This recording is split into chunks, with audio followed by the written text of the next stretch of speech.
بسم اللہ الرحمن الرحیم۔ ناظرین، آج ہم بات کریں گے ایک ایسے شخص کی جس نے موت کو چکما دینے کی کوشش کی لیکن موت نے اسی کو مات دے دی۔ جی تو ہم بات کریں گے مائیکل جیکسن کی، جو دنیا کا ایک مشہور سنگر اور ڈانسر تھا۔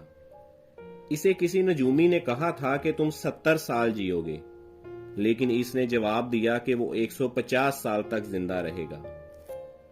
مائیکل جیکسن نے 150 سال تک زندہ رہنے کے لیے کیا کچھ کیا، دیکھتے ہیں اس ویڈیو میں۔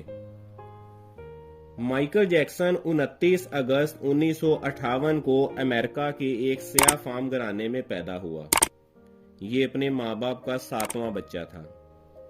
اسے اپنی سیاہ رنگت اور گمنامی کی زندگی سے سخت نفرت تھی۔ شہرت حاصل کرنے کے لیے اس نے اپنے بڑے بھائیوں کے ساتھ مل کر ایک بینڈ بنایا، لیکن وہ کامیاب نہ ہو سکا۔ جلد ہی مائیکل جیکسن اپنے خاندان سے الگ ہو گیا۔ اس نے 1970 میں اپنا پہلا البم جاری کیا، جس کی 1 کروڑ کاپی فروخت ہو گئی اور وہ راتوں رات ایک سیلیبریٹی بن گیا۔ 1980 میں اس نے اپنا دوسرا البم جاری کیا، جس کی 6.5 کروڑ کاپی فروخت ہو گئی، جو grains book of world record کا حصہ بن گیا۔ مائیکل جیکسن نے پوری دنیا میں میوزیکل کانسرٹس کیے۔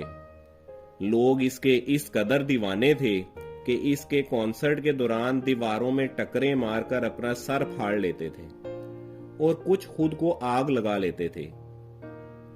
جب مائیکل جیکسن شہرت اور دولت حاصل کر چکا تو اس نے اپنی سیاہ رنگت اور اپنے ماضی سے پیچھا چھڑانے کی ٹھان لی۔ اس نے دنیا بھر کے 55 بہترین سرجنز کی خدمات حاصل کی اور اپنی درجنوں پلاسٹک سرجریز کروائیں۔ اس کی جلد گوری ہو گئی، اس کی چپٹی ناک تیکھی ناک میں بدل گئی، اس کے ہونٹ باریک ہو گئے۔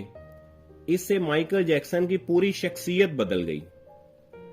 گورے مائیکل جیکسن نے بیڈ کے نام سے اپنی نئی البم جاری کی، جس کی 3 کروڑ کاپیاں فروخت ہو گئیں اور مائیکل جیکسن اپنی شہرت کی انتہا کو پہنچ گیا۔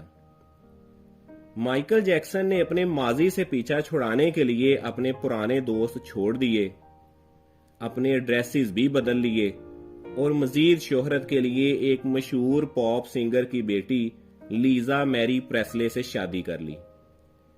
اب مائیکل جیکسن کو اپنی آخری خواہش کی تکمیل کرنی تھی، اور وہ تھی 150 سال تک زندہ رہنا۔ اس کے لیے مائیکل جیکسن نے 12 بہترین ڈاکٹرز ہائر کر رکھے تھے، جو اس کا روزانہ چیک اپ کرتے تھے۔ اس کی خوراک کا روزانہ لیبارٹری ٹیسٹ ہوتا تھا۔ وہ رات کو آکسیجن ٹینٹ میں سوتا تھا، لوگوں سے دستانے پہن کر ہاتھ ملاتا تھا۔ اس نے اپنے لیے آنکھوں، گردوں، پھیپھڑوں اور جگر کے ڈونرز کا انتظام بھی کر رکھا تھا، جن کا مکمل خرچ وہ اٹھاتا تھا تاکہ ضرورت پڑنے پر وہ اسے فوری عطیہ کر سکیں۔ پھر ایک دن وہ گھڑی آ گئی۔ 25 جون 2009 کی رات مائیکل جیکسن کو سانس لینے میں دشواری محسوس ہوئی۔ اس وقت اس کی عمر 50 سال تھی۔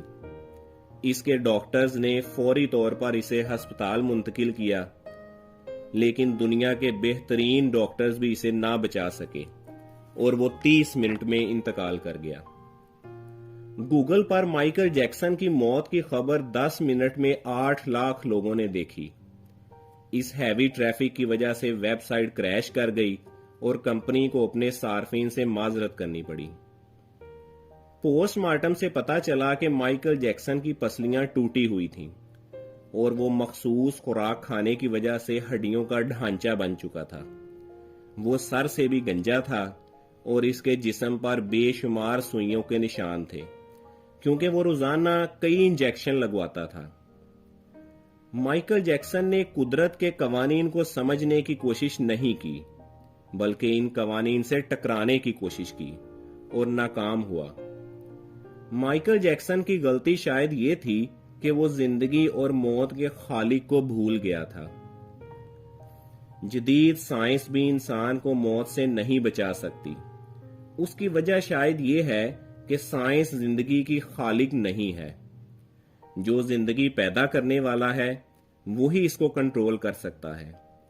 اللہ نے قرآن مجید میں ارشاد فرمایا ہے، زندگی اور موت کا نظام ہم نے پیدا کیا تاکہ تمہیں آزمائیں، اور ہر کسی کو موت کا ذائقہ ضرور چکھنا ہے. جو اس گھڑی کے آنے سے پہلے پہلے خدا سے ڈر گیا اور اس کے سامنے جھک گیا وہ کامیاب ہوا، اور جس نے ایسا نہ کیا اس کے لیے تو سراسر خسارہ ہے. اللہ ہمیں ٹھیک بات سمجھنے اور اس پر عمل کرنے کی توفیق عطا فرمائے. آمین.